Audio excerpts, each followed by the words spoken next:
Hey guys, welcome back to this week's recap of the Real Housewives of New Jersey. All bets are off. This episode, it was all right. I feel like this episode is going to be a setup for the next episode because the preview for the next episode, oh my god, I am ready for Danielle. Danielle is officially my new favorite housewife. She won my heart over. She's my new favorite housewife. I'm sorry, y'all. Okay. Well, we get to start with this episode first with Danielle giving a car ride to her daughter off to school. And I just love Danielle. I love a scene with Danielle. Her kids are so funny. Her family is a perfect fit for this show. And interesting enough, I was able to catch the interview with Bravo Andy. Danielle actually had a good recommendation from Caroline Manzo. Surprisingly enough, Caroline Manzo likes a Danielle, given that this Danielle is somewhat related to that family. She explained it, but it was quite difficult to understand. How I understand it is that her stepmother married her brother, something like that, but it's so interesting. And she actually gave Danielle a really good recommendation to be on the show, so thank you, Caroline Manzo, for giving us Danielle. I think this is a perfect segue for possibly Caroline Manzo to come back onto the show. We'll see, but the episode starts off with Danielle, and she's giving a car ride to her daughter, Valentina. And they're so cute. I just love their banter. It's like the greatest relationship that you could want with your kid, you know? It's awesome. It's amazing. They're happy. I then gagged. I gagged because I was not ready for this. A scene with Mr. Paulie, and Dolores over at Paul's house. And pretty much Dolores, she's in her man's home. You know, Dolores, when she has a man, she's going to be in that man's home. We're going to see the layout. We're going to see the design. We're going to see the concept pretty much. That's what I love about Dolores, okay? So Dolores is in her man's home. And actually, it's a nice home. It's very, very super modern, super, different from the other girls' homes for sure. So I want to know what's going to be her touches to his space. But she's in Paul's home and she's looking for like an outfit to wear. And Mr. Paulie, he's like, oh, I like this dress on you. It really shows your waddle. And Dolores is like, what waddle? And I'm like, sir, no, you did not play me on national television, sir. And he's like, you're a little waddle. And he starts to do it. And he's like, that's why I walk behind you. And Dolores, she's just smiling with her eyes. It's like, I don't know, guys. I like Mr. Paul. We still on the fence with Mr. Paulie. But he's okay. He's all right. I think I don't have any issues with him. We then get a scene with Marge. And she's recovering from her surgery. Remember, her wrist got broken from the skating party, what was it, the 80s skating party for Melissa, and so she got surgery. So we got a little bit of updates and her condition, and then we get a scene, finally our first scene, with Teresa meeting up with her therapist. And my gosh, now the housewives, they love to have a little therapy on the screen, on the TV for us to watch. So here is us critiquing the therapy session with Teresa and her therapist. Well, guys, what did you think? I thought, Teresa was being open about her situation as she always is, and she gave us a little bit more information that I did not know, actually. So a little bit into therapy, she talked about how exciting she is about her wedding, and that she's been happy. And part of her happiness comes from actually going to therapy. She's been going to therapy for about 6 months. And what got her into therapy is that she really didn't like how she spoke to Margaret in the reunion. So her husband, her fiance, Louis, actually got her and pushed her to go to therapy. So pretty much what she would do before to fix anything is that she would lash out. But now with therapy, she feels like she's a better communicator, as she thinks she is being. But from what we see on our side, she still has a long ways to go, which is obviously understandable. But she gets into how she feels hurt, that even though like she had made ways in her progress of therapy, that in her real life she takes steps to try to fix things for family, and it seems like it's not working to the way that she actually wants it to go. Like, for example, she invited her brother to come to her housewarming party and to, to make peace. And even though he agreed to having peace, he didn't show up for her at her housewarming party, and she felt quite disappointed. And she felt the same way, growing up with her father, feeling that, because the family was not always getting along together, the father had an issue with his brother, and that led to the cousins not speaking to each other, and just a whole bunch of holding anger, and it being affecting not only the two people who were upset at each other, but to the family. So she sees that, and she recognized that in her situation too with her kids. And she points out how, Antonia had a sweet 16, and her daughter Melania, who's really close to Antonia, went to Antonia's sweet 16. But she says that Antonia was not there for Melania for her sweet 16. So she was kind of sad about that, given that the girls were so super, super, super close. And she actually also opened up and said that her daughter Melania was also kind of sad about how Antonia didn't invite Melania to her cheer practice, her cheer competition. And how we understand cheer, and how Melissa wants us to understand cheer for Antonia, is that this is like something that is super, super, super, super important to her. Because remember, in previous season, Antonia had an injury and she couldn't do cheer practice anymore. And that actually made her quite sad. And Melissa, she talked about this, and she kind of tried to work with Antonia to, to bring up her spirits, to make her more happy, given the situation with her being kind of sad about the situation of not being a part of cheer practice or cheer in general anymore. So we know cheer is important for Antonia. So if she's doing cheer again and Melania wasn't invited, Melania, I'm pretty sure she's very valid in her feelings to be sad about not being invited or not being included. But who knows why that is. And, I don't think Melissa is trying to say, no, I don't think Teresa is trying to say this to make Antonia the bad guy, but I can see how it can be perceived by others, and particularly to Melissa, like, hey, you're trying to make my kids sound like the bad guy. This is gonna start an issue with the kids now.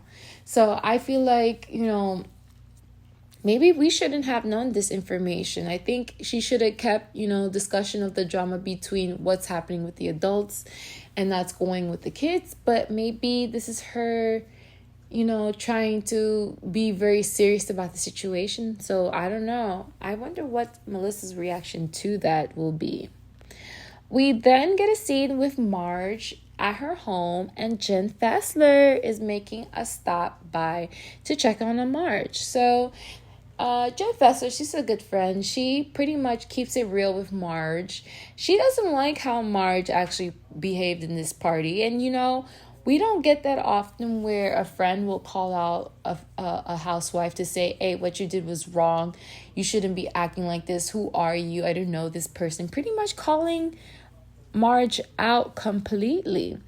And, pretty much Jen, she asks Marge a real question. It's like, Jen Fessler's like, are you even going to the baseball event? And, Marge is like, of course I'm going. She's not going to skip a scene. She's not going to skip a moment.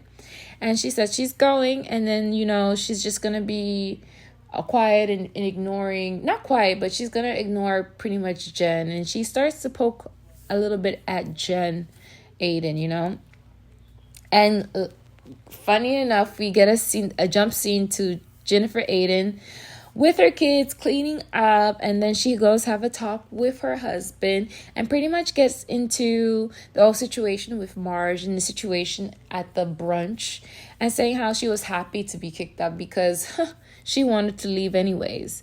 So pretty much Jen is giving her husband the 411, telling him that you cannot be nice to Marge. You're going to be by my side. So don't be nice to Marge.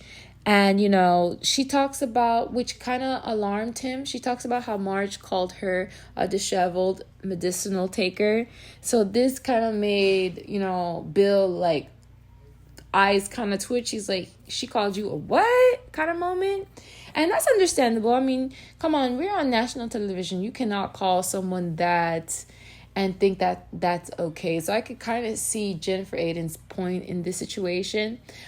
But we get a jump scene back to Jen Fessler and Marge. And pretty much Jen Fessler, she says that, Jennifer Aydin sent me a text and she apologized. But of course, in her apology text message, she takes shots at Marge, and she's going to tell that to Marge. So that's gonna ignite some things with Marge. I think Jen Fessler should have kept that to herself. I don't know, Jen Fessler, she's doing the people's work. Okay, she's making this show happen. Okay, guys. So Jen Fessler, she's upset with Marge, of course. So she's letting Marge have it by letting her know what Jennifer Aydin said to her in the text message. And pretty much it sums up to saying that, your friend, your mouthpiece is trying to act everything's okay and perfect when she's really the monster here in this group. And it's interesting enough that, Jennifer says that all the girls are afraid of Margaret, and it's because that Margaret has tea on them. Okay, that's why all the girls are her friend, because they are concerned what Marge is going to do when she's no longer happy with them, okay? So then we go back and we get to see Paul's house. And every time we see Paul's house, I'm like, ooh, this catches my eyes. That catches my eyes. The cars that was parked out front, the shape of the building. I say, this is nice. First, I'm like confused. Is it an apartment? Is it a house? Is it a townhouse? What is it? What is she? Okay. So apparently Dolores, she slips on her butt and her butt saved her.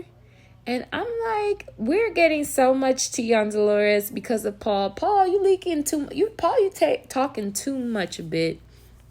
So this scene is not for nothing, not a filler scene, but a scene where Dolores' dad comes in and have a talk to get to know Paul a little bit more.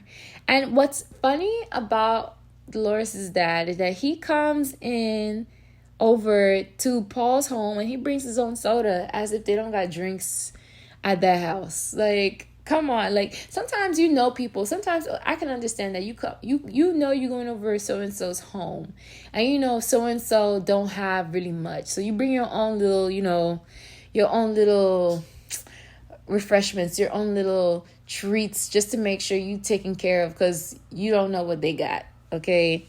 And I can understand that. Like, what if you want soda and someone cracks open an already opened soda? Like, no, you want a fresh open Coca-Cola, okay?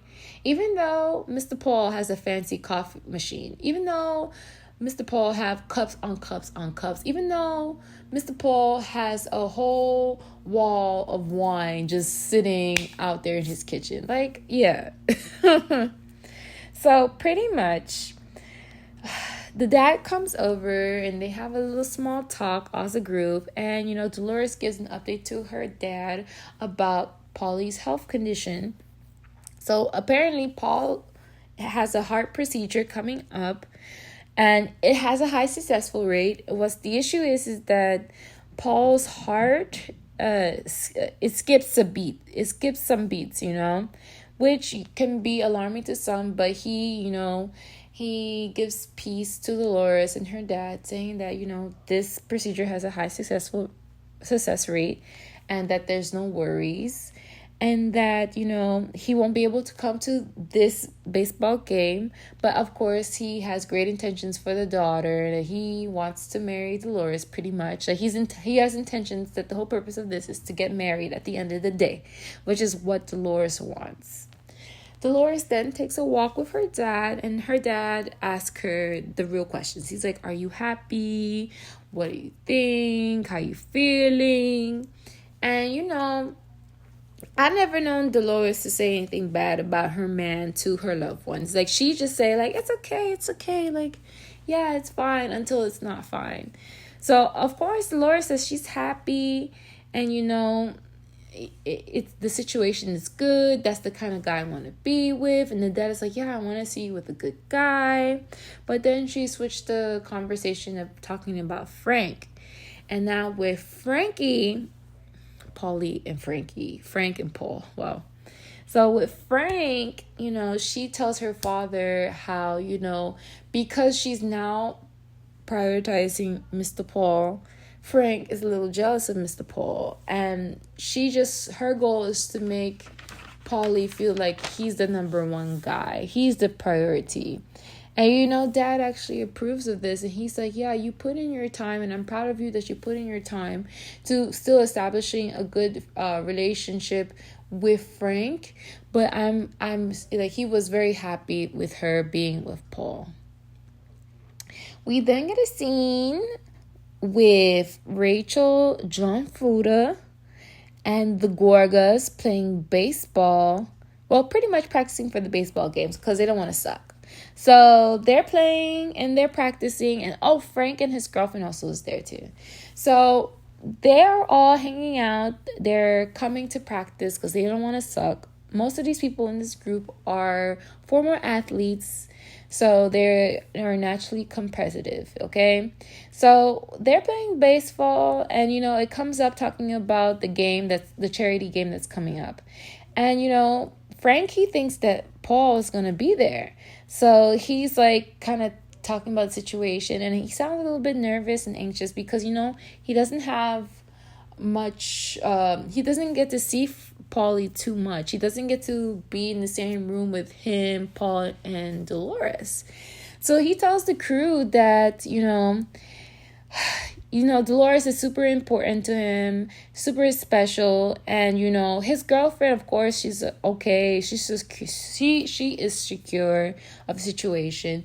It's just that he finds it weird how, Dolores is not as close as she was before Paulie, And, of course, Joe Gorga, he's gonna, like, play with Frank and say, yeah, that was your girl. Like, how can you guys not hang out as much as you used to? And pretty much, it's interesting how to see, like, how these people, like, they hype up wanting Frank and Dolores to be together, but then they're on top of Dolores to kind of figure out her relationship to progress, not to break up. They then begin to play practice baseball, and Melissa, she makes her jokes and everything. She's like, as they were playing, they're like, oh no, don't break my 17 nose jobs.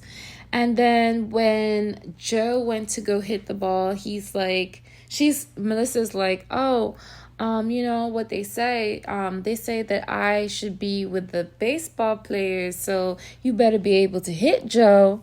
So Joe, he hits the ball as hard as he could possibly can. I feel like that was nothing more than motivation for Joe. And Rachel, she goes and tells Melissa pretty much what Teresa said at Danielle's daughter's birthday party. And Melissa, she feels like she received confirmation. Like, she knew that Teresa was fake. Like, of course, she feels like Teresa was just being nice to Marge, just to, to pretend to fake it pretty much. She was not asking or wanting real friendship. She just wanted truth. And for her to say that, oh, you have to be careful because Marge knows her secrets, it just goes to show Melissa that Teresa is fake, and this is just a fake parade. And I don't know, in this moment I kind of felt like Rachel was being messy, because I don't know why she told that, like, at that moment to Melissa. What was the point? Like, what did she say that needed for Melissa to know? Like, you want it, pretty much, to me, it's like kind of she's mixing up the situation. Like, she's hyping up Melissa more. Like, if you care for the situation to be resolved and you want to get to know these people as a new housewife, then I feel like you have to kind of be careful not to steer the pot too much. So, I don't know. This is hyping up Melissa way too much. I'm like, Melissa, you need to chill.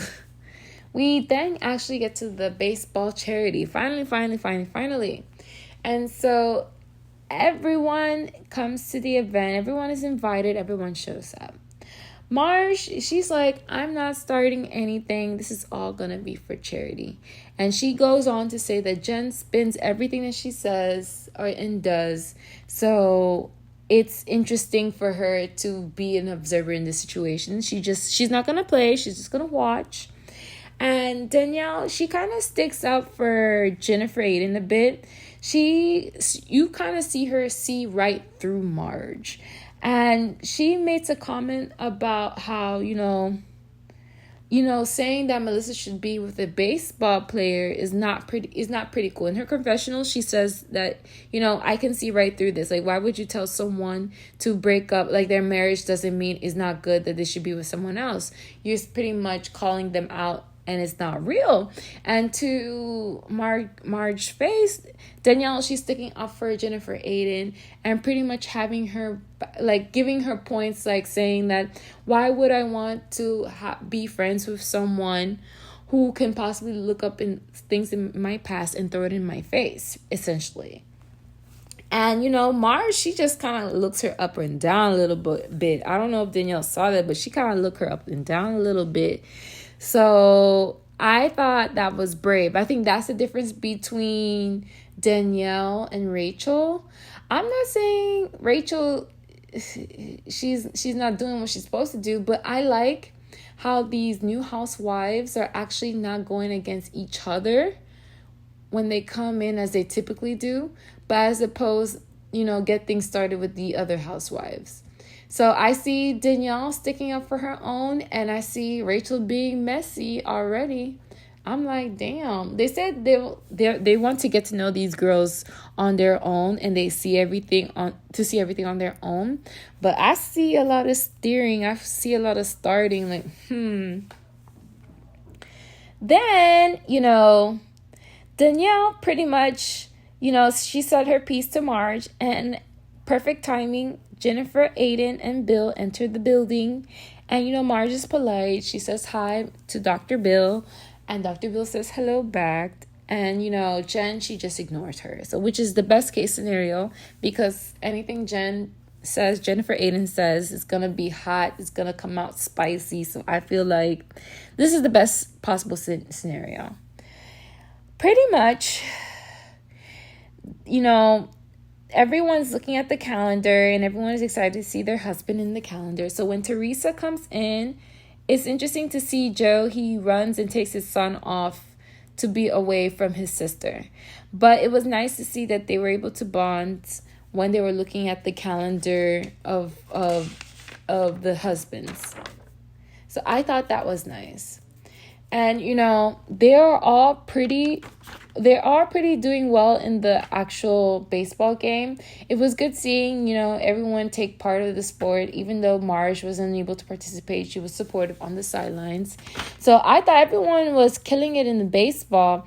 But, who really did it was Danielle. I thought it was so epic for her to catch the ball with her hands, just like that. I'm like, okay, Danielle. I really do like her as a new housewife. She's really not afraid to get herself into the mix. And, I love, oh my God.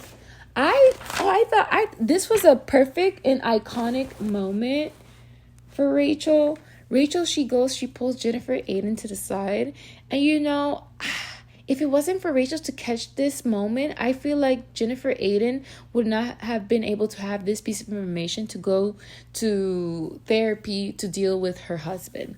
So what happened is that Rachel, she goes and pulls Jennifer Aiden to the side, and she talks about, how sweet her daughter is.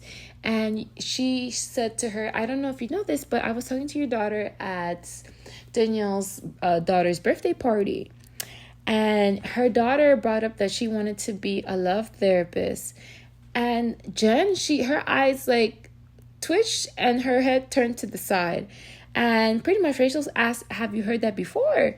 And Jennifer Aiden says, I actually never heard that before. And that's actually upsetting because obviously my daughter is affected by the situation about learning about the affair.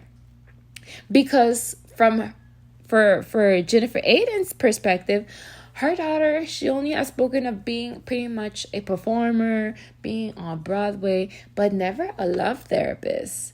So I thought that was so interesting. I was like, wow. Because it made me think and reflect, like when you're as a child, is some of the things that you want to be and want to do when you grow up, is it based off like what is hurting you, what are you going through, and then you want to be the defender of that to fight against that? Like, that is so fascinating. So fascinating. So I see this moment. I'm like, ooh, I wonder how this is going to progress. We then get into a scene where Frankie asks for Polly. He's like, where's Polly? Where's Polly? And Joe Gorga, he said how sad Frank is right in front of Dolores. And Dolores, she looks so like sad about it. She's like, wait. You could tell her from her face that, she doesn't like that Frankie is super affected by this, And Frank, he tells pretty much how he misses his relationship with Dolores. And he goes and he hugs the guys. And that makes Dolores even more like sad about it. So, she's working on establishing her boundaries. So I feel like she needs to have another talk with Frank to really resolve this. I don't know if Mr. Paul wants Dolores to talk to Frank. I don't know about that. We'll see. And Teresa, she brings her daughters, and Gia, she sees her cousins, and she kind of feels like Melissa and Joe are trying to purposely create a wedge in the relationship with the cousins, because she feels like every time she sees them, she sees like a change, and she has to like go through long times of not seeing her cousins. So that's kind of sad, and I feel like these interviews are actually going to create a wedge between the cousins, because the cousins didn't really get a voice to really say what's going on.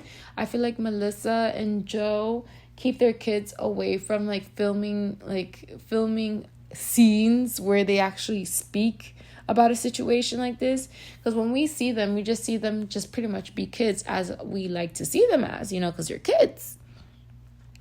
So I feel for Gia, but I don't know if this is the right way to go about it, Gia. Ultimately, the Real Housewives of New Jersey, they won in the charity, and the bigger success is that they were able to raise $200,000 for charity, and not for any charity, but for the breasts, for the titties. So I'm glad that the housewives were able to do some good in this scene, even though there was some messiness to it. We then get to see a therapy session, and I'm telling you, the housewives, they love to do therapy on TV. I'm like, dang, we all in their business, but we in their business anyways. So Bill and Jennifer Aiden, they go to therapy. They go to this therapist's house, because it didn't even look like an office. It looked like a house. It looked like someone's home. And Bill has always been afraid to go do therapy. They come from that mindset where we don't need therapy. Therapy would actually cause more problems than do good. But after finding out that his daughter wants to be a love therapist, that kind of made him change his mind, to make him kind of wake up to see that the situation is serious. So, in therapy, pretty much, Jennifer Aiden, she opens up. She said that the affair happened 11 years ago when she was pregnant with her fourth child. And she kept it quiet. But what brought it to surface was not because of her, because she made peace with it quietly. But what brought it up was Marge talking about this and bringing attention to this, where it required Bill to talk to the oldest son and for Jen to talk to the oldest daughter. However, the daughter that was impacted, she actually learned this on TikTok, which is quite sad. It's sad. And she goes up to her mother and asks if all men cheat. And that's a hard conversation, and I can see I can see Bill's point. And so from Bill's side, he says that, the kids, they see mom as perfect. She's the perfect mom, and that after hearing that there's an affair that he has done, he's the bad dad. So this dynamic actually affects parenting. So what he has done is that he now have Jennifer do all the parenting. And this upsets Jennifer Aiden because there's 5 kids and only one participating parent, but then there's also one boss. So it could be a bit overwhelming on both sides, where you're in the middle as the participating parent and you have to deal with these 5 kids, but then you also have to report to a boss. And she doesn't want to have to deal with it. Who would want to? Seriously. So what she is seeking is that she wants an equal partnership and she wants to be appreciative. But Bill, he receives the point. But I can understand how, how them seeing him as the bad dad, hurting the mom, affected his parenting. And it doesn't help that Jennifer, she spoils the kids and give them everything because he's trying to, establish rules and boundaries. But he can't establish those things because those are things they not necessarily want to hear because they want to get their way. But, they need to be on the same page in parenting these kids. And I felt for them because I said, wow, this is absolutely eye-opening. And I wonder, was it necessary for Marge to bring this up? I understand that, TV has to be popular and entertaining for people, but if this was an affair 11 years ago, and the person is not complaining about it, the person is not talking about it, obviously, why are we bringing it up? Of course, it was brought up because, Jennifer made it seem like her family was perfect. But maybe this is her definition of perfect, as in we worked through all these hardships and we're now perfect. We're here today. I think I would be afraid of a person like Marge. If Marge was my friend, I would be worried about her. Because, if something you got over in your past and you move on 11 years later and it's being thrown in your face, that's only to drag you. That's only to really, really put you down. There's no friendship after this. No possible way that we can be friends and I'm supposed to forgive you and accept you for you to be my friend if all you're going to do is throw things in my face that happened 11 years ago. Judge me by what I have done today. Judge me from what am I doing right now. Don't see me get along with my partner and then come tell me, oh, you had a problem with your partner. That's crazy. So I can see why Jennifer Aiden, she's out for blood. And, not to take any sides or anything, but it seems like Marge, how she's going to come out of this, she really does have to prove that, I don't just go out and looking for dirt once you do something bad to me, I don't go digging up for information, and that's making Marge look like the bad guy. I don't know. Marge is looking like the bad guy now. But her being injured doesn't help because, she's not able to participate in these activities, but it does make her seem like she's weak and feeble, so these girls can feel bad for her. But it's just so interesting, and it's interesting that these new housewives, they're kind of like playing a role of how they passing information and also being a neutral party. Like they don't have anything involved with Marge, they don't have anything involved with Jennifer. They're getting to know these two. And based on what they're getting to know and what they see, why would they, be comfortable to let their guards down with Marge? And remember, Marge did make a comment saying that she did see Danielle's social media. And being that she saw her social media, are you looking for dirt before she got into the show? We do get to see a preview where Danielle, again, is going to be a topic of discussion, pretty much. So Danielle, she's really killing it. So Danielle is going to hear someone say her name, and she's going to say, what you had to say about me? And I am going to enjoy this moment for sure. And I look forward for the next episode. But for this episode, I would rate it maybe 7.9. I feel like it was an episode that helps build to the next one. So I think the next one's going to blow it at the park, but this one I would have to give a 7.9. I was interested and invested. I was sad to see Joe Gorga run away from Teresa like that, especially on camera. Like, that's hurtful. Like, of course it's going to be used against Joe, And, it's going to look a certain way, especially when in this episode, Teresa is going through therapy, talking about how she wants to make peace with her brother. And then to see in the same episode that her brother runs away from her and pulls her nephew, pretty much. But I can understand that. I can understand that. So in this episode, did we get much of Melissa? I would say, we saw Melissa get tough and pretty much call out saying how Teresa is fake. But aside from that, we didn't get much moments into her life. It's always about Teresa and Joe's beef. Now we have a beef with Marge and Jennifer. And then we have a beef with Danielle, with, of course, Jackie and possibly Marge. And then I like that Mr. Paul, he's new to us, but he's giving Dolores scenes on scenes on scenes. We got a scene with him and the dad. We got him a scene saying things that we didn't even know, like her falling, landing on her butt, and her butt saving the day. Like, I didn't know we didn't need that kind of information, but we did got it. Okay? And then who else? Rachel, she's being a little messy, but we'll see. So guys, if you like this recap, please like, share, and subscribe. I hope you join the team, join the squad.